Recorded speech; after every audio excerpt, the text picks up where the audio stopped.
Hey guys, welcome back. I hope you're having an amazing day. Let's get right into the stories. The first story is titled, Crazy Lady Accuses Me of Kidnapping My Stepson. Tries to kidnap him from me. So, this happened about a week ago, and I honestly am still fuming from this. I'm not sure if this belongs in this subreddit, but here goes. First, a little backstory. I'm a mixed ethnicity individual. I've been confused for many races over the course of my 29 years on this planet, but I'm literally Caucasian and African American. Usually it can be figured out, but the difference with me is my father is the Caucasian, so therefore my hair is straight. I'm originally from Texas and am usually confused for being Mexican, but now I live in Massachusetts and I've never had an issue with anyone concerning my race until this day. Also, I'm married to a Caucasian woman who had a child before we were married. His father is not in his life as much, and I took the responsibility because I love this woman and I love this little boy as if he were my own. He's 4 now, and I've been in his life since he was 1. Anyways, on to the story. My wife needed a few things from the grocery store, and she needed to run a few more errands, and usually she just goes and knocks things out herself because I'm asleep. I work nights. But this particular day, I happened to be awake, and I offered to go for her. She works hard and does a lot, so I definitely felt it was necessary to do something for her so she could just relax for the day. I took my son with me so she could just rest up and take it easy, and it gave me time to spend with my son for some bonding. We completed all of the errands, which went smoothly, and then headed to the grocery store to finish up our day. My son, being a typical 4-year-old, was full of energy, running ahead of me, laughing and speaking to everyone he comes across, which I generally don't mind as long as he doesn't hit anyone and stays within eye view. As I'm making my way down an aisle looking for canned corn, my son jogs to the end of it when an older lady is entering at the other end. My son, being the sweet social butterfly he is, approached and exclaims an excited, "Hi, me 4 and me Ryan." Bless his little heart. The lady looked down and says, "Well, hello there. You shouldn't be running around unattended. Let's go find your parents." I didn't think anything of her statement because I assumed she just hadn't seen me. "Ryan, come back here, bud, please." He excitedly runs back toward me and starts running in circles because, he's 4, lol. I'm still searching the shelves as the lady walks past me and stops behind me. Again, I think nothing of it because it's a grocery store and you have to share the aisles. I turn my basket around and start to walk towards the front cash registers when this lady literally blocks my path. I say, "Excuse me," and try to walk around her, and she moves her cart in front of me again. I honestly thought she was just getting confused and said "excuse me" once again and tried one more time to go around, and she just blocks my path. The following convo ensues. Me. Sorry about that, we'll get out of your way. Lady. "Oh, I don't think so. You're not going anywhere with that child." Me. "You mean my son?" Lady. "That's not your child. He's white, and you're Mexican. You probably didn't even know his name until he said it to me." Me. "Sure, whatever, lady. Can you just move? My wife is at home and anxiously waiting for us." Lady. "Stop your lies. You're not taking him anywhere, you pervert." This whole time my son is standing close to me holding my leg because he was honestly getting scared. I was getting angry because I hadn't had much sleep and I have a short fuse anyway. Thanks, Dad. Me. "As you can see, he's standing close to me because he trusts me and you're scaring him, so how about you buzz off?" Lady. "No, he's scared because of you. He just doesn't know how to express it yet." She looks at my son. Lady. "Come on now, sweetie. I'm here to rescue you. Come with me."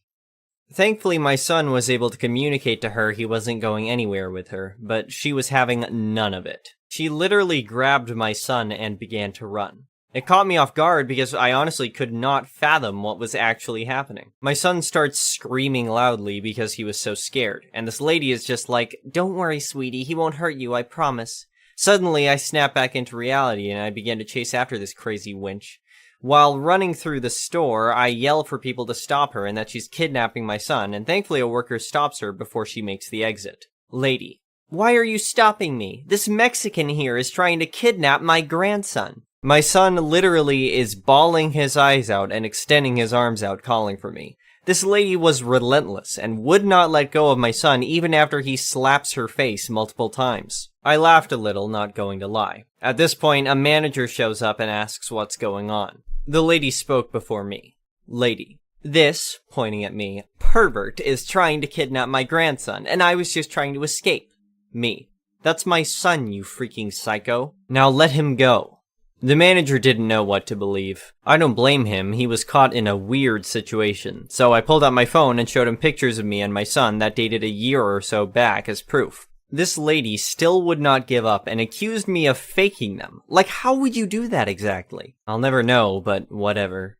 Sadly, there were two other ladies there taking the psycho's side and said I was attempting to kidnap my own son because there was no way we were family because of our different skin tones. One even called the police, which I was actually happy about because I knew they'd be able to review the security cameras. Even still, I called my wife to see if she could come to the store to get the situation cleared up quicker. As soon as I told her what was going on, she zoomed to the store. She got there about the same time as the police. The crazy ladies were giving their statement to the cops when my wife walked in. As soon as she walked in, my son goes, "Mama, help!" My wife is a true mama bear, and she immediately flew into a rage when she saw this lady holding my son. Wife: "Let him go now!" Lady: "Sorry, sweetie, I was just trying to protect him from this pervert over here." Lady 2: "Yeah, we saw him trying to kidnap him, but this lady saved him." The cop looks at the lady and is confused. Officer: "I thought this was your grandson."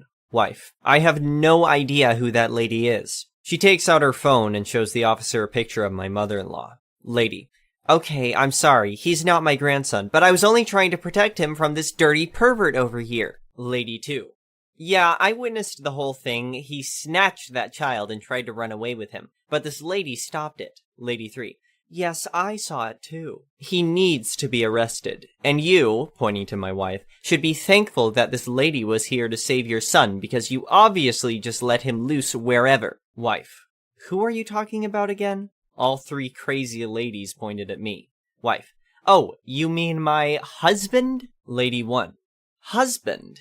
Wife: "Yeah, who do you think called me and got me here so fast?" I presented my ID to the officer and the manager, and my wife did the same. We also each showed pictures of us on our phones to prove we were really a family. The cop nodded in approval and handed us our phones back and jotted down a few notes. The three ladies, for some reason, still kept trying to say this was all fake and my wife was in on the kidnapping and said we needed to be arrested. My wife lost it at this point and let off some colorful words I won't repeat here, but she definitely got her point across. Then the nail in the coffin came for the psycho trio. The officer turned to the manager and asks, Officer: "Sir, do the cameras work here?" Manager: "Yes, we have them inside and out." Officer: "Okay, great.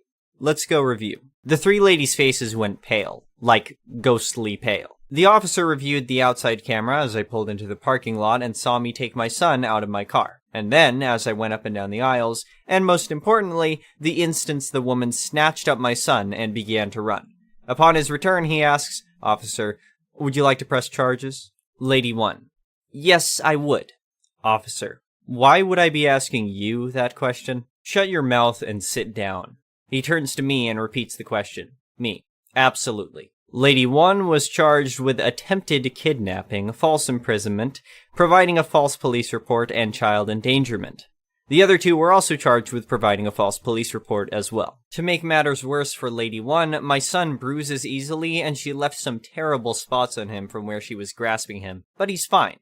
This added a charge of child abuse to her rap sheet. I have court later this year, but I'm not sure when because of COVID. The officer will be following up with me in a few weeks. The next story is titled, "Neighbor Tries to Steal My Land and Built a Shed on My Property Claiming He's Still the Owner." It all started with a dream.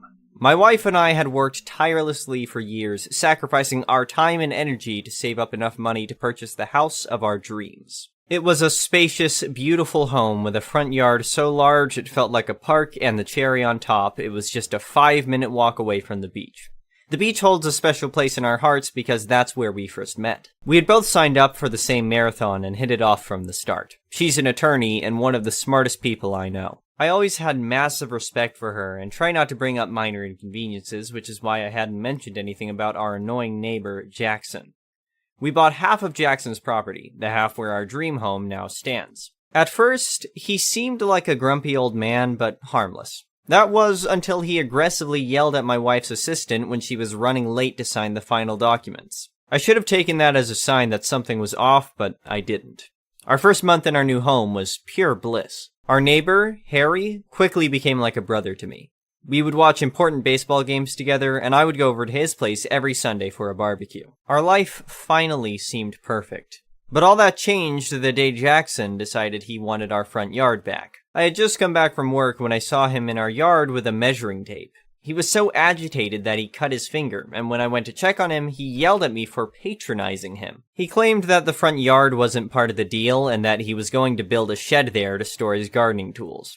I was shocked by the encounter and couldn't figure out what had just happened. Harry told me that Jackson was notorious for getting into rows with residents in the area, and his unreasonable behavior had only gotten worse since the death of his wife. Harry also told me that Jackson was a very unhappy man and that he would do anything to make other people's lives miserable. I was afraid of what he might do next, so I started to do some research. I found out that Jackson had a history of disputes with his neighbors and that he was known to be litigious. He had taken several people to court over minor issues and had even been convicted of assault for hitting a neighbor. I was worried about what he might do next, and I was afraid for my wife and our home. So I decided to keep my guard up and get my house fenced. Jackson raised complaints and said it was his property, but I brushed it off. My wife found out about the real reason for the fence and was shocked that I had kept it from her. She was concerned about the situation and wanted to help, so she offered to use her legal skills to help us defend our property. My wife started to gather evidence and build a case against Jackson. She discovered that he had a history of making false claims about property boundaries, and that he had been warned by local authorities about his behavior. She also found that the front yard was part of our property and that Jackson had no legal grounds to claim it as his own. With my wife's legal expertise and the evidence she had gathered, we were able to reclaim our front yard and make it legally ours. Jackson tried to fight it, but in the end he lost. The court ruled in our favor, and we were awarded the full front yard as part of our property. And that, my friends, is where the real story begins. With our front yard finally secured, my wife and I could relax and enjoy our dream home. However, we soon realized that Jackson wasn't going to give up that easily. He continued to make trouble, and we had to keep our guard up. We stayed vigilant, and my wife continued to monitor the situation using her legal skills to protect our home. Despite the difficulties, we never lost our love for the beach and our dream home. We continued to spend our days at the beach and invite friends over for barbecues in our front yard. We even started organizing community events and inviting all our neighbors to join us, including Jackson. Surprisingly, Jackson slowly started to change. He would show up to our community events and even help with the barbecues. He became a regular at our Sunday barbecues and started to open up about his life and the reasons behind his behavior. He had been struggling with the loss of his wife and had taken his anger out on others. My wife and I were understanding and compassionate, and we helped him through his grieving process. He became a different person, and our relationship with him changed for the better. He was no longer the grumpy, unreasonable neighbor we had feared, but a friend and a valued member of our community. In the end, our dream home and the beach brought us together, not just as a couple, but as a community. We had faced challenges and overcame them, and our love for our home and each other had only grown stronger. It all started with a dream, but it turned into a beautiful reality. The last story is titled Karen on a Plane. I was on an airplane, and right when we landed, a Karen in the back unbuckled and darted to the front of the plane to get off first.